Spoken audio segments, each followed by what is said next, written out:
live u qabto muddo dheer ayaa igu dambeysay live si toosa facebooka marka sidaa darteed soo dhawaada maxaa cusub oo soo kordhay waxaan rabaa inaan dul istaago wasaaradii batroolka ayaa raaligelin ka bixisay maabkii shalay wixii dhacay ayay yiraahdeen raaligelin aan ka bixinaynaa ayadoo markaa lagu salaynayo in la leeyahay qalad naga dhacay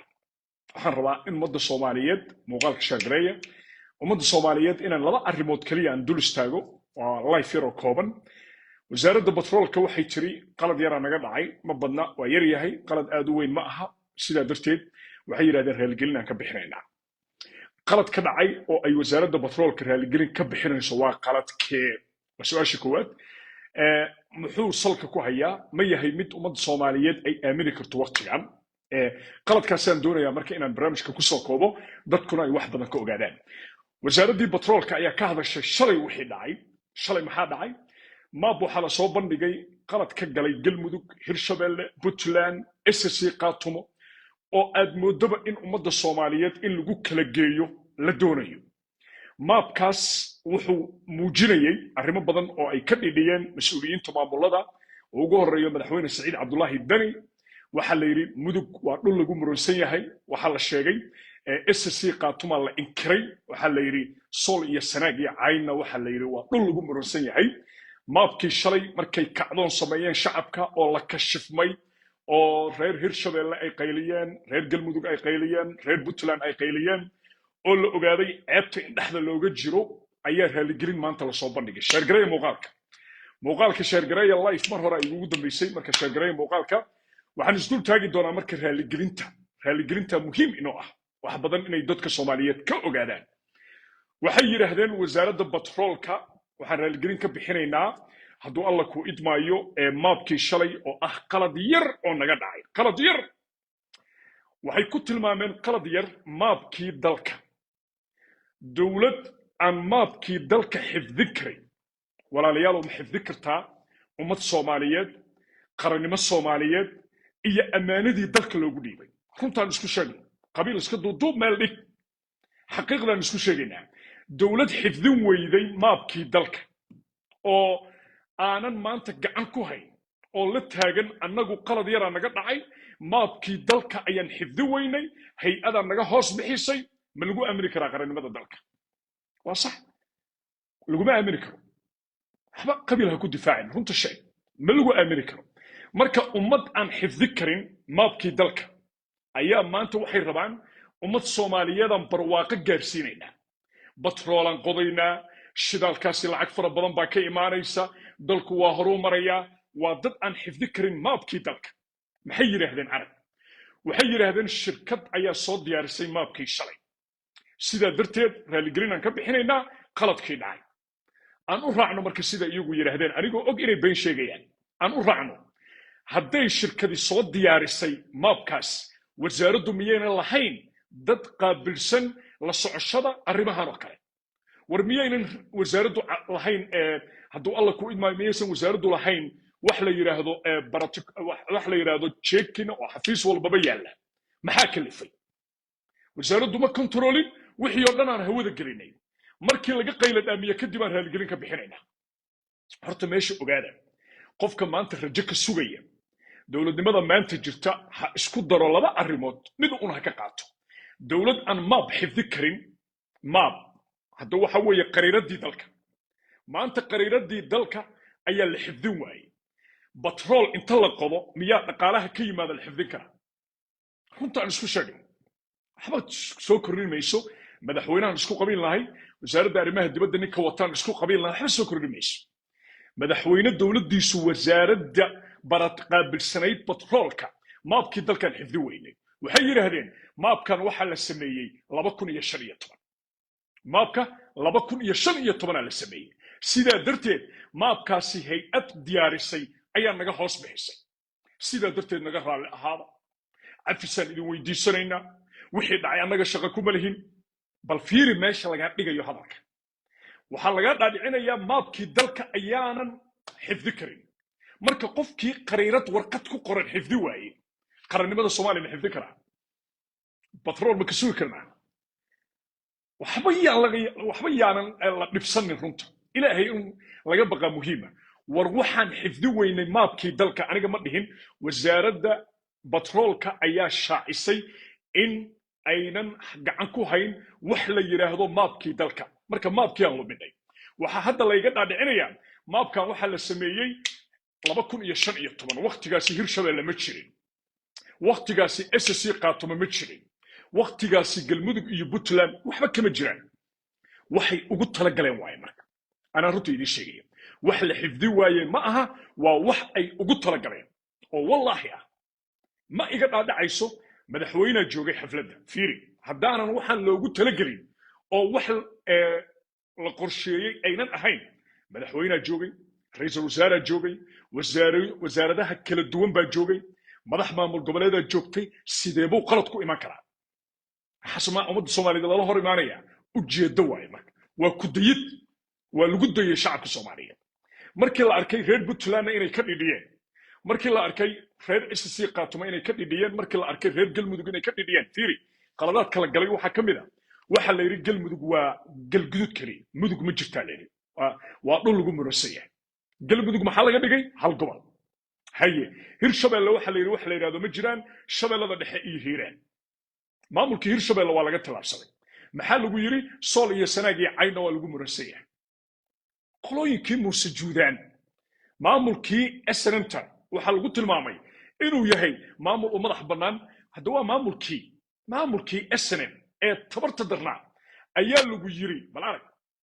hadda waxay ku leeyihiin 2015 2022 xilligaas maabka la sameeyay maabka 2024 soo bandhigayo waa 2025 waxay aniga iga dhaadhicinayaan hay'ad caalami ah ayaa qortayo ilowday ina 2015 ku jirno fiiri marka ujeedo loogu tala galay waay annagu waxaynu joognaa qarniga 2024 been la ima sheegi karo maab la diyaariyay 2012 ama 2015 ayaa la qaldayo lagu qalday 2024 haye waaba kaba soo qababa maabkii waa la qalday miyaan la arkaynin magacii Hirshabeelle meesha ka maqan maxaa loo arki waayay war miyaynan dadku qariiradu arki karin madaxda meesha joogtay inay ku qoran tahay dhul lagu murasay yahay runtan idin sheegaya marka ujeedada iyo kajeedadan idin sheegaya ujeedadu maabkan waa mid loogu tala galay ma aha mid lagu qaldamay haba qabiil ha ku difaacin kooxdan damujadiid ma astaahilaan in qabiil lagu difaaco anaa ku sheegay qoladan ma astaahilaan waxba yuusan qabiilka iyo wixii ku qaadin batrool balfiiri iswaafajiya batrool fiiriya ayaan soo saaraynaa haye indhahayno meel fogay wax ka arkaan haye barwaaqan aragnaa haye maabka horteena yaalana ma aragno laba jeeran kugu celinaya batrool baan u jeednaa barwaaqan aragnaa maabka horteena yaalana ma aragno saddex jeer barwaaqan aragnaa batroolan aragnaa horumaran aragnaa laakiin maabka horteena yaala uma jeedo iswaafaji marka dawladda batroolka aragta ee arki weysay maab hortooda ku dhagan muxuu noqonayaa ii sheega ma iskeenayso annaga dad waaweynaan nahay gaar ahaan aniga dadka dee lacagta lagu bedelo ama qabiilka lagu bedelo maahi aniga mowqif iyo go'aanaan leeyahay iswaafajiya marka ujeedadu marka maxay ahayd duulaanada maamulada iyo in dadka Soomaaliyeed wax aan jirin laga dhaadhiciyo madaxweynaha oo kiyaaluhu shiraalka ku arkay muxuu ugu arki waayay hadduusan asagu wax ka ogeyn qariirada hortiisa taala madaxweyne indhahaagu qariirada ma arkaan qariirada bal fiiri dad waaweyn maanta waxay iga dhaadhicinayaan madaxweynihii wuxuu arki waayay qariirada hortiisa taala hadda dad indhoolayaala madaxweyne ka ah Soomaaliya ama mas'uuliyiin ka ah madaxweynuhu waa indhoole ra'iisul wasaaruhu waa indhoole wasiirka batroolkana waa indhoole bal arag qariirad aan annagu aragnay ayay arki waayeen iyagoo xafladda jooga waana lagu ciyaarayaa waxaa la rabaa dad waaweynaan nahay in been naloo sheego markaasaa wasiirkii dhammaa intuu soo fariisto wuxuu leeyahay qaladaa dhacay qalad yar haye war qariiradii Soomaaliya lumiyeen qaladka yar muxuu yahay قريردي الصومالية يلوميان وحبا كما جيران marka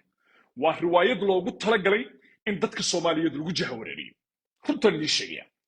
qof marka qariiradii dalka xifdi waayay batroolka ma xifdin kara isweydii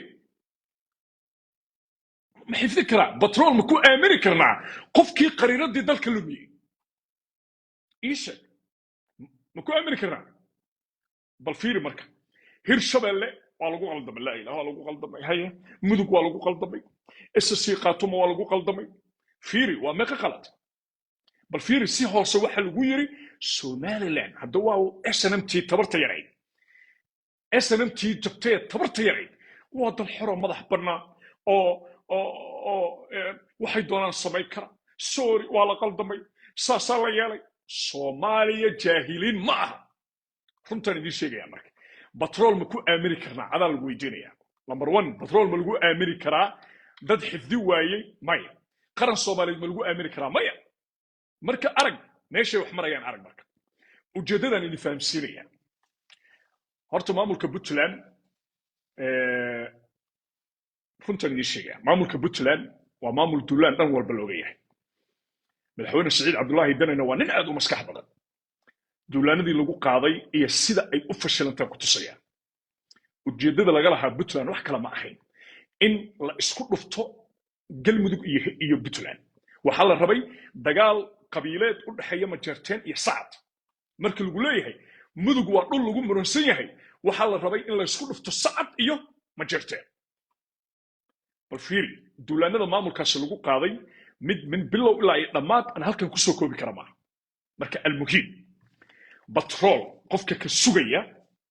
oo kule barwaaqan gaarayna laba su'aaloodan hordhigaya qolooyinka qariirada lumiyay haddaan batrool ku aamini karno laba su'aaloodan hordhigaya si fiican i dhigeyso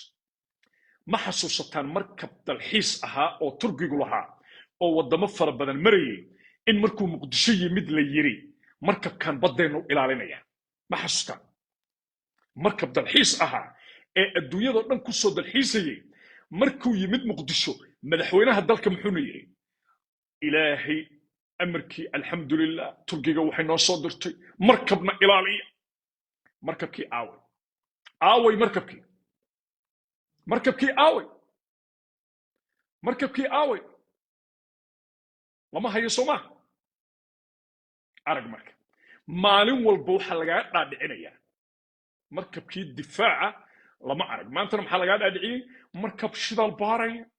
haye barwaaqan aragna maxaad u jeedaan batrool waxa la inkiraya doorkii madaxweynihii hore ee Soomaaliya Maxamed Cabdullaahi Farmaajo waa la inkiraa madaxweyne Xasan Sheekh Maxamuud oo batroolkan keenay wallahi dokumentiga waxaan hayaa oo aan soo bandhigi doonaa madaxweyne Farmaajo dokumentiyadii batroolka uu soo bilaabay ayaan halkan ku soo bandhigi doonaa madaxweyne Farmaajo kaalintu ku lahaa ayaan soo bandhigi doonaa intay soo socoto dokumentiyan keeni doonaa dadka Soomaaliyeed ayaa arki doona qabiiladu wax ku fahantaa Soomaaliya balwaan qabiil intuu duubay ayuu tuuray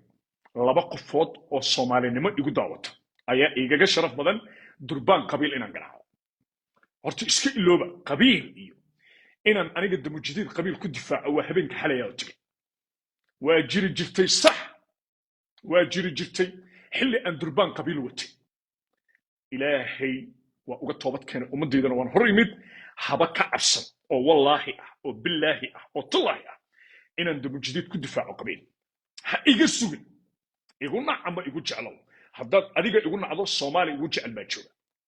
madaxweyne Farmaajo dokumentigiisan hayaa oo ilaahay ugu ogyahay waxaan hayaa dokumentigii oo batroolka asagu uu gacantiisa ku seexanaya ummadda Soomaaliyeed dokumentigaas waa hor keenaya waa ballan iyo xadfiiri ummadda inay xaqiiqda ogaato waqti dheer ayaan ku bixiyay wax badanna waa tusi doonaa insha Allah dadkana dokumentiga way arki doonaan dokumentigaas madaxweyne Farmaajo saxiixay oo wallahi ah min bilow ilaa dhamaadna hortiina keenaya maxaa lagu leeyahay Xasan Sheekh Maxamuud batrool noo keen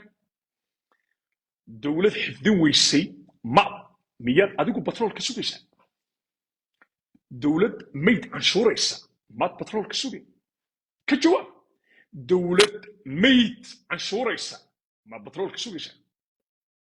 madaxweyne qabuurihii faagaya miyaad batroolka sugaysaa ninka dhulka danta guud bililiqaysanaya miyaad batroolka sugaysaa isweydii arag fiiri oohin maxaa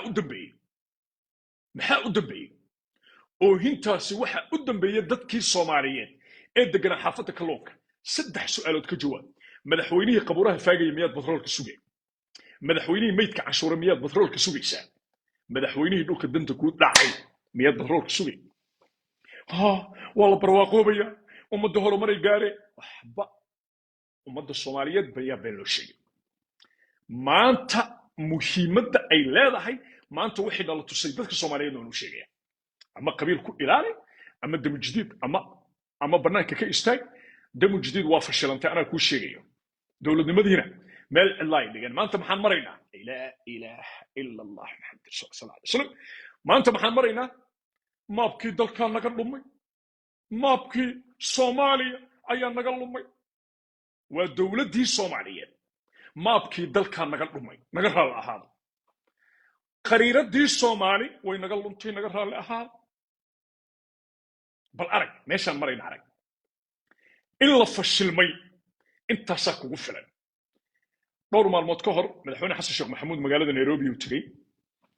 wuxuu ka dacwooday Axmed Maxamed Salaam muwaadin Soomaaliyeed madaxweynihii oo muwaadinkiisa ajnabi uga dacwoonay xasan sheekh ka hor weligay ma arag William Ruto waxaan ka rabaa inaad Axmed Madoobe ii soo qabato ii keen Axmed Madoobe waa madaxweyne muwaadinkiisa uga dacwoonaya ajnabi William ii soo qabo madaxweynaha Kenya ii keen Axmed Madoobe ninka ajnabiga ah uu ka aqli badan yahay marka tiraahdo madaxweynaha Jubbaland iga fakaday ii keen wuxuu ogaanayaa inuu heli karo dhul uu adiga ka qaato Kenya waa cadowgeen maxaad gacanta ugu horsatay Kenya bad nagu haysatay haddaad tiraahdo Jubbaland iga maqan maxay ku sameynayaan aqal xumada arag cadowgeennii ceebteenu tus wana ceebay bal ninka bad kugu haystay ee dhulkaaga hore u haystay dhul kalena rabay inuu ka qaato haddaad tiraahdo Axmed Madoobe in mucaaradsan ee ii soo qabo muxuu dareemayaa inuu Jubbaland kala wareegi karo aqligu markuu intaa marayo aaday laciif u tahay hayga sugin marka aniga hal dambiyaan galay qoladan talada dalka haysa ayaan taageeray halkaas maraan dambi galay maalintaasna qofka bil'aad qofka islaamku waa qaldamaadee laakiin inaan anigu u durbaantumo habeenka xalay awtay dadka qaar waxay waxaan taan hadda live-an ahay mugta ma duubna barnaamijkan marka waa idila wadaagaya waxa leeyahay waxaan taa Cabdullaahi Balwaan xasan sheekhow wax ka waayay sida darteed ayuu mucaaraday waayahay maxaan ka waayay lacag ama xil Soomaa may aragteen anoo Muqdisho tagay may aragteen qofka xasan sheekh baahi u qaba xamar u taga qofka xasan sheekh lacag ka raba Muqdisho taga may aragteen anoo Muqdisho tagay waxaan hadda ku laaban doonaa Puntland waxaan mar kale tagi doonaa Garowe Boosaaso Qardho laakiin Muqdisho maya ogaada marka inaan wax baahiya u qabin haddaan xil ka rabo ama aan lacag ka rabo Muqdisho ugu tagaa lagama yaabo nin go'aan leh iimaan leh wixiisu ay cad yihiin anahay qofka aaminsanna waa taas almuhiim waxaa xaqiiqo ah oo aan 10 jeer ku celinaya adigu inaad ka jawaabtana loo baahan yahay wax kala ma dawlad ma bixidi weysay ma xifdin kartaa qaran Soomaaliyeed ma xifdin kartaa qaran Soomaaliyeed waa kaas meesha soo ku ogaad maabkii dalkan xifdi weynay waa naga lumay maabkii ummadda waa naga lumay aniga ma dhihin wasiirka batroolka dawladda federaalka Soomaaliya inta soo fariisto wuxuu yiri naga raali ahaada qariiradii shalay aad aragteen qalad oo ahaa annaga maabkeen aaw weligay ma arag xafiis dawladeed oo maab oolin xafiis dawladeed oo aan maab oolin horta meesha inaysan dawladda ka jirin ogaada mooriyaan isbahaysatay ayaa horta meesha isku haysta wax dawlad la yiraahdo oo Soomaaliya ka jiro haba yaraatee malaha runtan ku sheegaya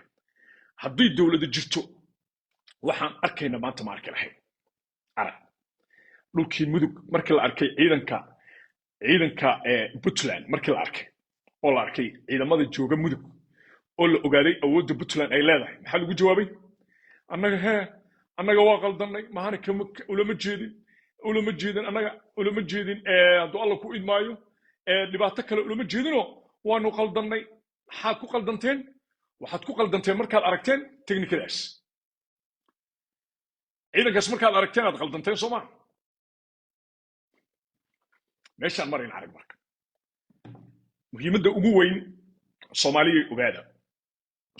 ogaada muhiimadda ugu weyn oo maanta dadka laga leeyahay in laga aqal badan yahay ayaa waxna laga dhaadhicinayaa maabkii aan soo bandhignay qalabul ahaa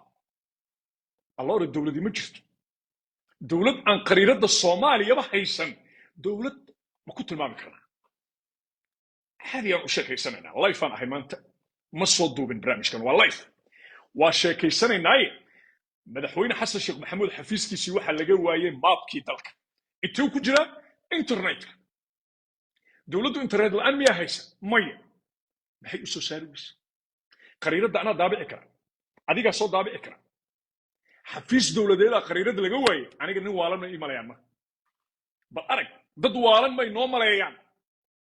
xafiisyadii dawladda iyo internetka miyaa qariiradii dalka laga waayay maya hay-ada hoosta naga gelisay adiga soo dawlad ma tii maxaad u kontrooli wey hadda haddii dawladdu warqadan gacanta loo geliyo miska qaadanaya dawladdu miska qaadanaysaa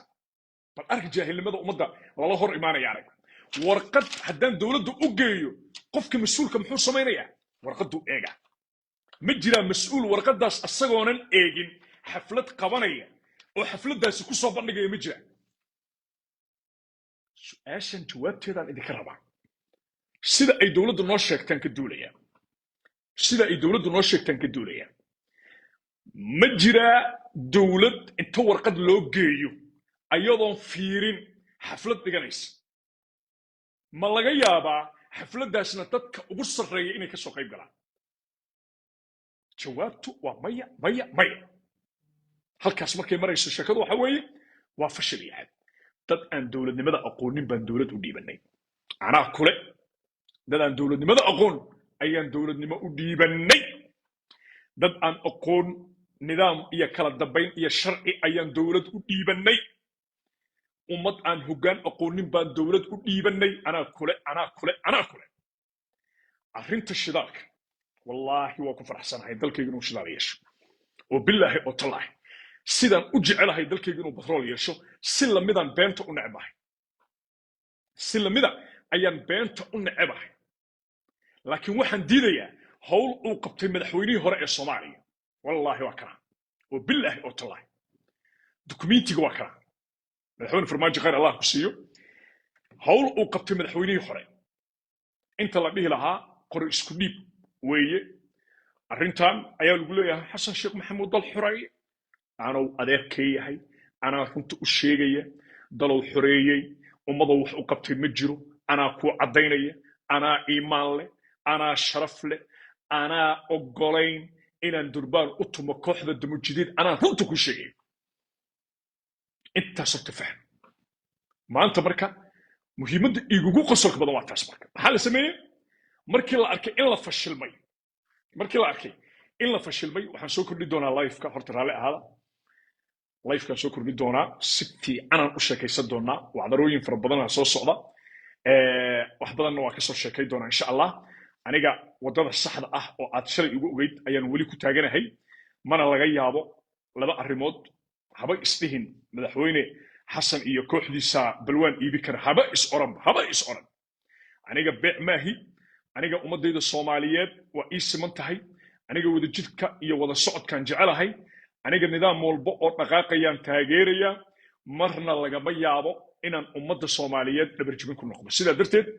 beenta waa shay xaaraan waana ka soo horjeeda waxa ku soo haray damu jadiid batroolan ku aaminaynaa soma batrool haye barwaaqan gaarayna haye yaa madaxweyne noo ah marxuum nin canshuuraya ma dhintahaa canshuur qof ma kaa dhintahaa canshuur bixi ma lagu furay canshuur ma lagu guursaday canshuur ما الدولة ميد عشورة يسان شلال كسوقنا هذا كهرباء حسن شيخ محمود هل سنة يلح بالوضع قد من مدحوينها كحيقة أيها بترول كاس نصو صاري دون بترول كاس مدحوينها كحيقة نصو صاري دون هذا نقدر درنا هاي هذه قاعد يقبن كرا إسوا فجي مدحوينه هلا يوحي أوكيالها أن وطو وحنكو أركان بترول إيه هرومر يا هي حسن شيخ قريرة ده هرتي ستال قريرة ده سمحو أركواي الشدال بده هرتي سكجرة هالضوبة أركي محو أركواي قريرة ده هرتي ستال وابد وحبك مجرى وحلو ضيعي بل إني نولي هين إيو إني دنتين بوتلان إيو أساسي قاتو مركي بوتلان سو جوابتي والا غلارتي maamulka hirshabelle waa la inkiray waxaa laga dhigay hiiraan iyo shabeellada dhexe ha ka saarto qofka maanta marka durbaan tumaya oo isla shidaala lagu soo saaraya isku kay qabadsi meeydan cashuura shidaalna waa soo saaraya aadan ku salaamaya jirdo xuseen meeydan cashuuraya waxaana soo saaraya mas'uulay meeydan cashuura waxaana soo saaraya batrool iswaafaji gabadha la furaan canshuuraya batroolan soo saara haye had bal arag waxyaabo laga xishooda jira waxyaabo laga xishoodo ayaa jira arag marka meesha la marayo nasiib darrada meesha talaarag maanta meeshan taaganahay arag mar labaadan ku celinayaa qariirad qaldantay ma jirto ujeedo ayaa loo qariyay waana lagu dayay inaan noolnaha la arkay waana laga soo jawaabay kadibna dib ay uga laabtay intaas ogaada قريرة لونتي مجيو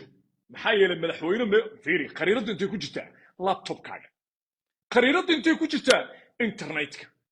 ميقي قادانيسا ان قريرة دالا دابعو واح كير 5 دقيقة وزيركو وحنا ليه وقت وين عبت الله استر وزيركو وحنا ليه وقت وين بالارك مدحويني وحنا ليه ولا واي قريرة الصومالية ما لقوا واي قف حفيزك الدولة كشقيو دابعا waxaan marka waa ujeedadaas maxay ahayd in lagu dayo qariiradan waa dhab waa xaqiiqo waana lagu dayay balse waa iska qabanay taasi waa guul iyo gobonimo Soomaa waa guul iyo gobonimo waa ku faraxsanahay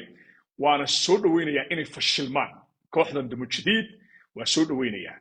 mar kale aan ku celinayaa qofka wuxuu ii soo qoray maadaama live ahay dhanka wanaaga وحكى إيه نعشيه very good السؤال فيه ما كجواب يعني ما أنت حر نعشوا حل هذا قفك ومدة دربان قبيل لسه هرست حاجة إيه لاروش قفك قات قفك سنعس الحمد لله أنا قل لاروش مقاطو قبيلنا متغير صومالي طبع أو حقيقة التلمام كرانه ما حنكون وناجيا دم جديد أو نقدر حية وحبا موحن إذا حسن ضل حرية ضل كيلا حرية إيش إن كبدا سراكيش نقد إمتي حسن شو أنتو جوبي شن يتمسنا نقد مدبا شن يتمسنا نقد مدبا ورموحن إلو با حسوقي لو جستي إذا كقرنك مسوحن لي هذا مدحوينه ونن هوية ونن هرابة أنا جاي ضل كهيسنا إلهي يذكري تاسوا شرف muhiimadda marka qoladan aniga talada dalka haysa wax kale oo ku tilmaami kara ma ayax baahan oo aan dhargeyn waay runtan idin sheega soo dhawaada saaxiibada qadarinta leh waxaan ka jawaabayay oo live-kan u soo galay arrintii qariirada inta hadda la soo qabsatay barnaamijkan waa live ma duubno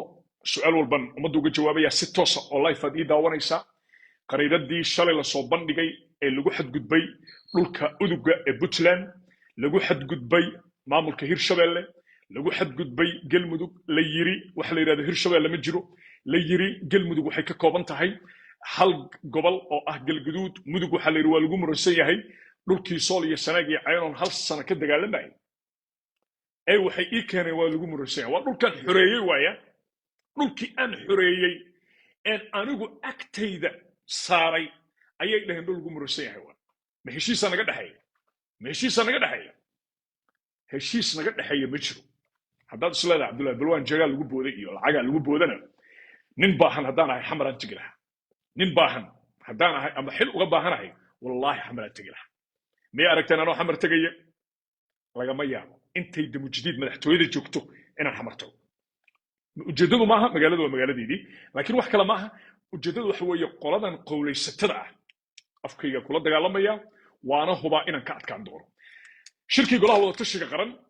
magacii fashilmay ayaa waxa ay wararku sheegayaan in la isku yimid saddexdii madaxweyne maamul goboleed iyo adawaa saddexdii jeebka ku jiray iyo xasan sheekha isku yimid shirkii waxa la yiri is araga koowaad oo noqonaya hordhigay oo haye waa ka soo hadli doonaa tan shirkii waa la isugu hor yimid madaxweyne xasan sheekh maxamuud wuxuu u dacwooday madaxweynaha Kenya caawan ka soo hadli doonaa kaas madaxweynihii Jubbaland ayaa laga dacwooday madaxweynihii Kenya looga dacwooday madaxweynihii Jubbaland waxa la yiri naga qabo waa madaxweynihii ugu horeeyay muwaadinkiisa Kenya uga dacwooda fadeexadaas caawan noo balana caawa live kala soo gali doonaa caawa noo balana taasi arintaas waxaan ka sheekay doonaa caawa laakiin muhiimadda hadda taagan waxa weeye arintan fashilka ah shirkii muqdisho ma la isku yimid iyo kaadaan akhriye magaalada muqdisho caasimada Soomaaliya waxa ka saacadaha soo dib u furmay shirkii golaha wadatashiga qaran yaa joogo lafta gareen alla ku ceebay yaa jooga qoorqoor yaa jooga cali guudlaaw shirka golaha wadatashiga qaran ma jira maya ujeedada shirkan laga leeyahay maxay tahay muddo kordhin ma ogolaanayna ha sheegi xasan sheekh shalay isaga qoray qaatay xabad ku riday madaxweynihii hore maxamed cabdullaahi farmaajo maantana qoray ayaa looga hor istaagaya anaa ku dhahaya cid kale ha weydiin inuu xasan intuu madaxtooye tago oo joogo habeenka xalay tago waay xawayaan umada beenta loo sheegin waxaan ku faraxsanahay in wax kastaba natiijo wax ku oola ay ku dhamaan doonto sharuudihii axmed madow baa laysoo dirayaa caawan ka soo hadli doonaa ayay sharuudaha uu soo saaray caawan ka soo hadli doonaa sharuudooyin muhiima ayaa miiska ii saaran madaxweyne axmed madoobe iyo arrintiisa caawan ka hadli doonaa marka batroolka Soomaaliya aniga cid iga jecel male laakiin beentaan nacebahay batrool xasan sheekh haddaad ka sugtaan dad waalana tihiin isbitaalka waalid aadam why war nin ka xishoo waaye meyd haddaad batrool ka sugto hor batroolka xasan sheekh noo qoda waa nin meyd ka dhig meyd xasan sheekh noo qodaya batrool meyd aadan wuxuu mahay qabaa'ilada iyo dagaaladana sirtooda waa ka soo warrami doonaa shabeellada dhexe dad walaalaha codgaala ayaa la isku dirayaa shabeellada hoose hawiye iyo digli milifla madaxa la isku geliyay walaalahay halkaa deganna waxaan leeyahay damujdiid qorshahay wadato waa kaas maantana maxay rabtay inay gaalkacyana dagaal ka riddo bal arag gaalkacyo inay dagaal ka riddo galmudug lagu dagaalamo hirshabeelle lagu dagaalamo shabeellada hoose lagu dagaalamo inta dagaalkaasi la wadana ay batroolka kaligood qaataan lacagii batroolka